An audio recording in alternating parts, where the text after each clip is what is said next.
Salutations la famille, salutations à ceux qui sont de passage pour écouter ce message. Aujourd'hui, on va se rendre toujours dans Bibel, Kalatambale.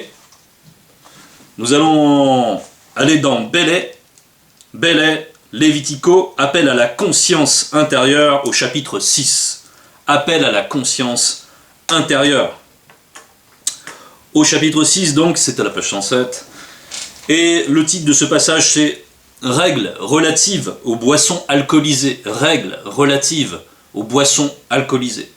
Donc pour commencer, on va poser un cadre général par rapport à la notion de consommation de ces boissons. Et pour ce faire, on va tout de suite introduire avec Essombe 4 au verset 59. Essombe 4 au verset 59. Par rapport à cette consommation de boissons, parce que ça pose toujours des problèmes, des problèmes de conscience. C'est comme lorsque certaines personnes veulent manger certains aliments, il y a toujours des problèmes de conscience qui sont rattachés à cela. Et il y a des problèmes plus profonds, parce qu'il y a des profondeurs derrière la notion d'alcool. Mais nous allons aller petit à petit, nous allons donc aller Essombe 4, verset 59. Et là, on nous parle ici des pratiques, des mauvais désirs qui émanent premièrement des blancs et des sans-mêlés, mais aussi des non-initiés. Et au verset 59, il est dit « Ils veulent ce que les autres possèdent ». Et là, ce qui nous intéresse, c'est « Ils boivent trop ». Et je vais poursuivre quand même. « Ils mangent trop et ils font encore bien d'autres choses semblables ». Ils boivent trop. Et on va se centrer, nous, surtout dans ce qu'il y a ici. Ils boivent trop. Il y a la notion de trop. Donc quand on parle de trop, c'est par rapport à une juste mesure. Donc, on peut en déduire à partir de Essombe que ici, on peut boire une boisson alcoolisée. Oui, ça fait partie de ce qu'on a droit de faire, qu'on a le droit de faire. Mais attention, jusqu'à une certaine mesure. On va lire le verset 50, juste à la même page. Vous, frères et sœurs, vous avez été appelés à la liberté, mais cette liberté ne doit pas être une excuse pour vos mauvais désirs. Bien, là on nous parle de la liberté. Et il y a une mesure, il y a jusqu'à un certain stade, nous sommes libres de consommer de l'alcool, mais passé un certain stade, nous sombrons dans les mauvais désirs si nous dépassons ce stade. Si nous allons au-delà, si nous rentrons dans le trop, c'est les mauvais désirs que nous satisfaisons en faisant cela. Et dans ce trop, il y a l'ivresse. Ce trop, c'est le lieu de l'ivresse. Et dans cette notion d'ivresse, vont se développer beaucoup de choses. Mouledi nous a déjà enseigné, quant à la boisson, à décortiquer, à décomposer tout le processus qui se passe quant à la boisson au niveau physique, astral et puis spirituel. Et nous allons référer peut-être au cours de ce message à cet enseignement. Toutefois, on a parlé ici de liberté, on a parlé ici de mesure, maintenant on va aller dans Wonja. Wonja qui veut dire liberté. Liberté. Wonja, donc au chapitre 5,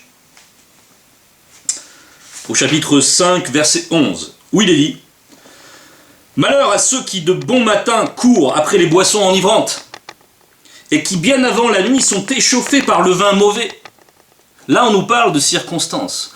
Et on nous a dit ici, cours après les boissons enivrantes, c'est-à-dire qu'ils sont happés par cette attirance, ils sont soumis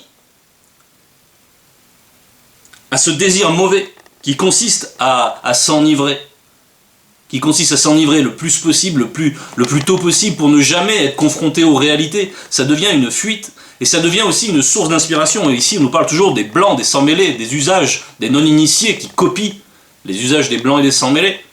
Donc, on nous parle de cette mauvaise inspiration parce que lorsqu'ils boivent, ils recherchent certaines choses. Ils recherchent une décomplexion, une désinhibition. Dans cette désinhibition, ils vont trouver un courage. Ils vont s'exprimer avec force, avec clameur. Ils vont s'imposer. Ils vont être galvanisés par l'effet de la boisson. Mais ils ont déjà passé un certain stade, ils sont déjà dans l'ivresse. Mais ce qui est intéressant, c'est de voir qu'ils vont puiser leur courage dans la boisson. Et là, au niveau moral, on a déjà quelque chose. d'important, c'est que nous, en tant que non-initiés graciés, nous ne devons pas agir ainsi. Ici, on a une distinction très nette, c'est que nous, notre courage, nous le trouvons dans le Verbe. Notre désinhibition, lorsque nous devons parler du Verbe, elle vient d'où? Elle est alimentée par le Verbe. C'est le Verbe qui est notre force. C'est le Verbe qui nous pousse à ouvrir la bouche avec droiture pour annoncer ce qui est vrai, ce qui est juste. Donc c'est là que nous trouvons notre courage. C'est en ayant là. Bien, gloire à l'Oba. Alors ensuite, on fait bien la distinction. Donc là, les blancs, les sans-mêlés ont l'habitude de trouver ici du courage, une source de courage dans l'alcool. Donc ça, il y a plusieurs notions. Par rapport à la liberté, il y a le fait qu'ils sont soumis, c'est qu'ils ont une addiction, ils ont développé une addiction. Et maintenant, la personne qui a l'habitude d'avoir du courage avec cette boisson, eh bien, c'est comme n'importe quelle addiction à des drogues. Eh bien, cette personne, dès qu'il n'est plus alimenté par cette substance, eh bien, il n'arrive plus à manifester du courage. Il devient inhibé au contraire. Il devient timide lorsqu'il n'est pas sous l'effet de l'alcool, lorsqu'il n'est pas en état d'ébriété. Donc là, on a une distinction très claire. Donc, nous aussi, on a cette liberté de consommer de l'alcool, mais nous devons rester dans une maîtrise, dans la maîtrise de soi, et ça, c'est un fruit de l'esprit. C'est un fruit de l'esprit, donc il faut demeurer dans la maîtrise de soi, dans la juste mesure. On peut boire un peu d'alcool dans certaines circonstances pour se détendre, juste pour une relaxation musculaire, par exemple. Ça, on a le droit. Ça, on a le droit. Et c'est important de ne pas mettre d'interdiction là où le Verbe n'en met pas. Mais c'est aussi important de bien situer la limite. C'est très très important, et nous allons poursuivre. Donc là, cette fois-ci, avec le verset 1, dans Bélé 6, les initiés ne boiront ni vin de palme, ni autre boisson alcoolisée, avant d'entrer dans un combat spirituel. Sinon, ils attireront ainsi la mort sur eux par Mudiba Bekokisedi, l'entité en charge des châtiments. Bon,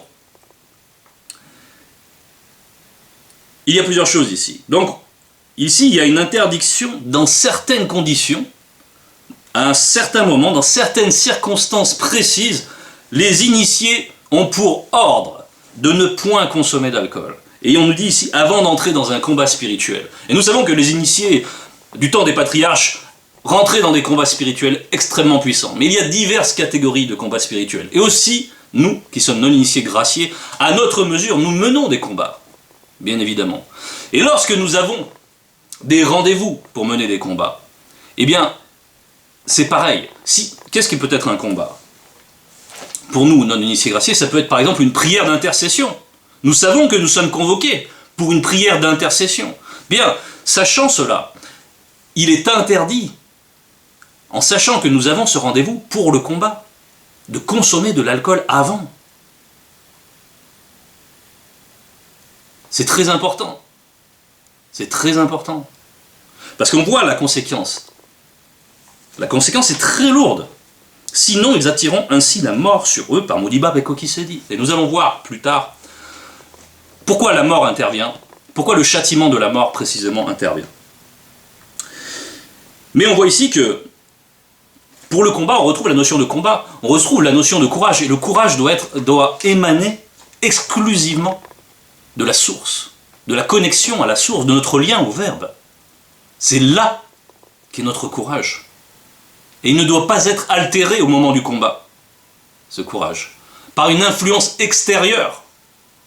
Parce que derrière l'alcool, comme nous l'avons dit, l'alcool est fait à partir de végétaux. Et derrière les végétaux, il y a des esprits. Et par le procédé de la fermentation, cet esprit peut être amené à influencer le corps, l'âme et l'esprit. Encore une fois, je renvoie à l'enseignement que Zulula a fait au sujet du démon de la bière en Afrique. Démon de la bière en Afrique, c'est le titre. Très, très éclairant, cet enseignement très précis, scientifique réellement. Donc, revenons à notre verset. Avant d'entrer dans un combat spirituel, donc, c'est une circonstance précise. Et là, on vient d'évoquer Donc certains types de combats, lorsqu'on est convoqué pour un combat, on ne doit pas consommer d'alcool avant cela. Avant cela. Alors ça veut dire quoi avant cela? Ça veut dire qu'on ne doit pas être sous l'effet de l'alcool. Sachant, bon, dans 3 heures là, j'ai conférence et on va, si ça se trouve, on va intercéder pour un frère, eh bien je ne dois pas être je ne dois pas, sachant cela, consommer de l'alcool. Et me présenter dans ce combat sous l'effet, ne serait-ce que un tantinet de l'alcool. 0%. 0%. Là, c'est une interdiction claire et nette. Sinon, donc nous avons vu ce qui peut peser. Comme conséquence, nous allons aller donc maintenant dans le verset 2. C'est une prescription que, et leurs descendants, eux les initiés, et leurs descendants devront observer en tout temps. En tout temps. C'est-à-dire qu'on doit toujours être prêt pour le combat. On doit toujours prioriser le combat. On ne doit jamais être négligent par rapport au combat. On doit donc, et on ne doit pas laisser notre liberté de consommer de l'alcool interférer avec les obligations spirituelles. Donc on nous parle beaucoup de temps, on nous parle de circonstances particulières, mais en tout cas, la loi qui concerne les combats, elle est perpétuelle. Et nous allons aller maintenant dans le verset 3. Qu'ils ne boivent pas non plus lorsqu'ils devront décider si une chose est sainte ou profane, virgule, pure ou impure, virgule, ou encore lorsqu'ils doivent enseigner au reste du peuple les lois que je, avec un J majuscule, leur ai transmises par ton intermédiaire. Parce que c'est Mutatedi qui parle directement à Boussi pour instruire le peuple.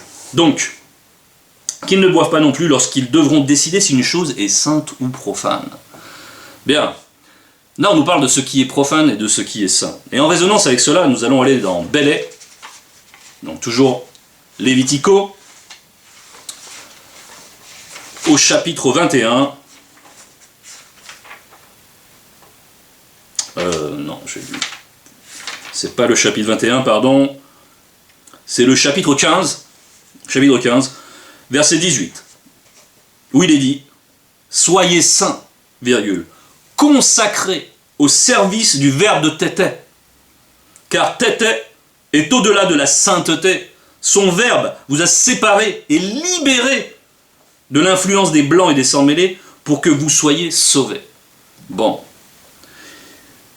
Ici, on nous dit « Soyez saints, consacrés ». Et dans consacrer, ça veut dire être réservé entièrement à la sainteté. Et donc, à la conduite du verbe en nous, par le mundi. D'accord. Et consacrer, on retrouve le mot sacré dedans. Et le sacré s'oppose au profane que nous avons vu là. Qu'ils ne boivent pas non plus lorsqu'ils devront décider si une chose est sainte ou profane. Pourquoi? Parce que le fait de boire de l'alcool peut altérer le jugement, peut ouvrir des portes spirituelles, peut amener un esprit à influencer. Et ici, typiquement, la loi nous instruit, lorsque nous devons faire ce genre de choses, décider si une chose est sainte, et pure ou impure, ou encore si on doit enseigner au reste du peuple les lois, si on est dans une position d'exhorter, si on est dans une position de délivrer un message, comme présentement moi, par la manifestation de la grâce de l'Oba, on ne doit jamais avoir bu auparavant. Car là, on ouvrirait une porte, et un feu étranger en profiterait. Parce que lorsqu'on est en position de délivrer, de donner le message qui concerne la loi, il y a quelque chose de spécifique, c'est qu'on va représenter une lampe. On va le voir, on va prendre un exemple historique dans Bibel. On va aller dans Bélé 21 justement pour l'illustrer. Donc Bélé 21. La mort des 2 fils de Moénen. Moénen, c'est Aaron dans les Bibles falsifiées. Moénen. Donc, qui veut dire clarté. Et il est dit dans les 2 premiers versets, quelque temps après, Mouyao et Té deux des fils de Moenen prirent chacun une cassolette et mirent des braises sur lesquelles ils répandirent du parfum. Ils présentèrent ainsi devant le peuple une offrande de parfum pour l'offrir en l'honneur de Loba. Et ceci était proscrit, interdit. Ils avaient reçu la loi. Mais néanmoins, ils ont fait une offrande végétale. Et on a vu que le végétal, derrière l'alcool, il y a aussi le végétal. On voit comment cet exemple historique est en pleine résonance avec cette interdiction de l'alcool. Et au verset 2, soudain, Muniba Bekukisedi jaillit de devant les deux fils de Moenen et les frappa aussitôt et ils moururent sur le coup. Et on retrouve la sentence. On retrouve le même châtiment qu'on a énoncé au verset 1, ce qui est la mort. La mort, pourquoi?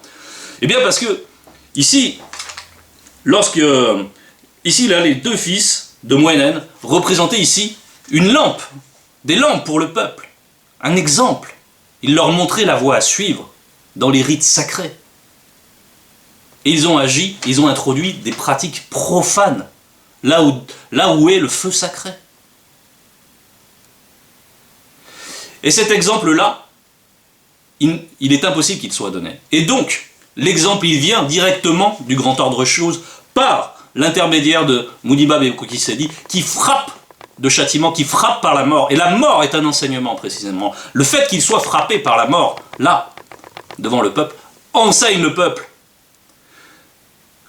C'est pour ça qu'on en revient donc à notre verset 6, à notre verset 3 dans le chapitre 6. Donc, ou encore, lorsqu'ils doivent enseigner au reste du peuple les lois que je leur ai transmises par ton intermédiaire, lorsqu'on est dans une position d'exhorter, de transmettre un message, quel qu'il soit, mais on a vu dans d'autres sortes de combats également, hein, il est très important qu'on ne ramène pas une offrande végétale, un feu étranger. Parce que si nous représentons une lampe sur le moment, il faut que le canal soit pur, consacré, lisse. Il faut que l'huile, qui représente le mundi, s'écoule aisément, ne rencontre aucune obstruction, et certainement pas une hybridation. Parce que si nous mélangeons de l'huile avec de l'alcool, et que nous embrasons cela, qu'est-ce qui va se produire? Une explosion, une déflagration qui va représenter la contamination. Les esprits vont profiter des portes ouvertes pour enseigner le peuple à faire du n'importe quoi. Donc, il faut donc, dans ces circonstances précises, il nous est commandé de nous abstenir. Nous avons de nous abstenir de la consommation d'alcool. Nous avons beaucoup de liberté. Nous avons des moments, il y a un temps pour chaque chose, c'est la sagesse. Donc il y a un temps où nous pouvons consommer de l'alcool, et il y a des moments où il nous est interdit de consommer de l'alcool. Et quoi qu'il en soit, quand on consomme de l'alcool, ça doit être avec sagesse, avec mesure, en manifestant la maîtrise de soi. C'était le message, frères et sœurs. Salut à vous, toute gloire à Loba.